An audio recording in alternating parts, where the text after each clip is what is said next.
Assalamualaikum warahmatullahi wabarakatuh. Perkenalkan, saya Putri Wandika, kelas 20A1, Prodi Akuntansi, Fakultas Hukum dan Bisnis. Di video kali ini, saya akan menjelaskan apa itu subjek pajak. Mungkin tidak asing ya bagi kita apa itu subjek pajak.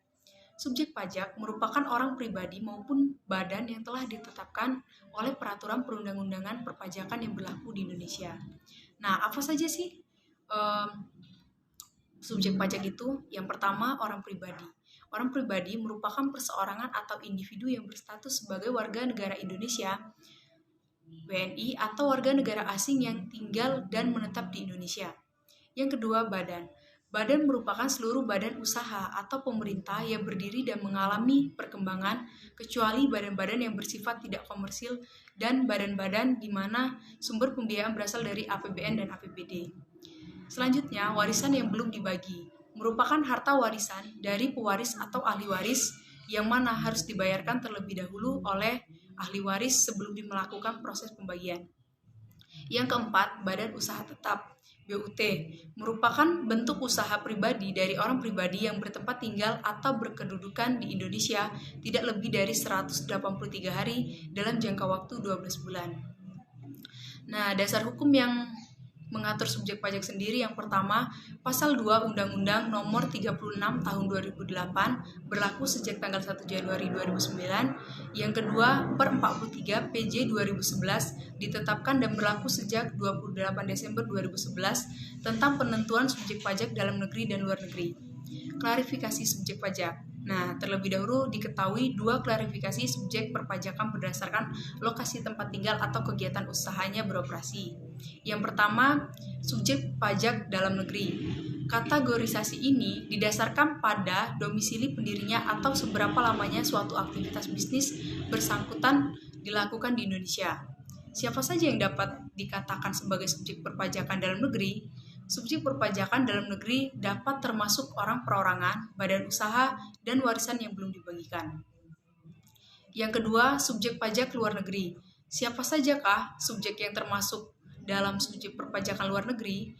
Subjek perpajakan luar negeri mencakup orang pribadi yang memang tidak bertempat tinggal di Indonesia alias tinggal di luar negeri. Ketentuan pokoknya adalah orang pribadi yang berada atau singgah di wilayah Indonesia namun tidak lebih dari 183 hari dalam jangka waktu 12 bulan.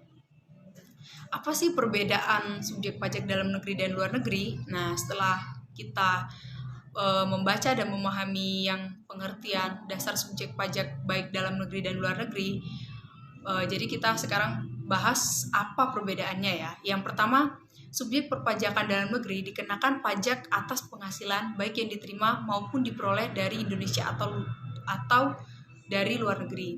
Yang kedua, subjek perpajakan dalam negeri dikenakan berdasarkan penghasilan itu dengan tarif pajak umum. Yang ketiga, subjek perpajakan dalam negeri wajib menyampaikan surat pemberitahuan SPT tahunan pajak penghasilan PPH yang berguna sebagai sarana dan untuk menetapkan besar pajak yang terutang dalam suatu tahun pajak tertentu. Nah, yang bukan termasuk subjek pajak, menurut Pasal 3 Undang-Undang Nomor 36 Tahun 2008 yang tidak termasuk subjek pajak adalah sebagai berikut. Yang pertama, kantor perwakilan negara asing. Yang kedua, pejabat-pejabat perwakilan diplomatik dan konsul atau pejabat-pejabat lain dalam negeri dan luar negeri, dan orang-orang yang diperbantukan kepada mereka yang bekerja dan bertempat tinggal bersama-sama mereka dengan syarat bukan warga negara Indonesia dan di Indonesia tidak memperbolehkan atau menerima penghasilan di luar jabatan atau pekerjaannya tersebut serta negara bersangkutan memberikan timbal balik. Yang ketiga, organisasi-organisasi. Nah, adapun persyaratan organisasi internasional bukan termasuk subjek pajak adalah yang pertama, Indonesia menjadi anggota organisasi internasional tersebut. Yang kedua, tidak menjalankan usaha atau kegiatan lain untuk memperoleh penghasilan dari Indonesia selain memberikan pinjaman kepada pemerintah yang dananya berasal dari iuran para anggota. Yang ketiga, pejabat-pejabat perwakilan organisasi internasional dengan syarat bukan warga negara Indonesia dan menjalankan usaha, kegiatan, atau pekerjaan lain untuk memperoleh penghasilan dari Indonesia. Nah, mungkin hanya itu saja yang perlu saya sampaikan sekilas tentang subjek pajak. Terima kasih. Wassalamualaikum warahmatullahi wabarakatuh.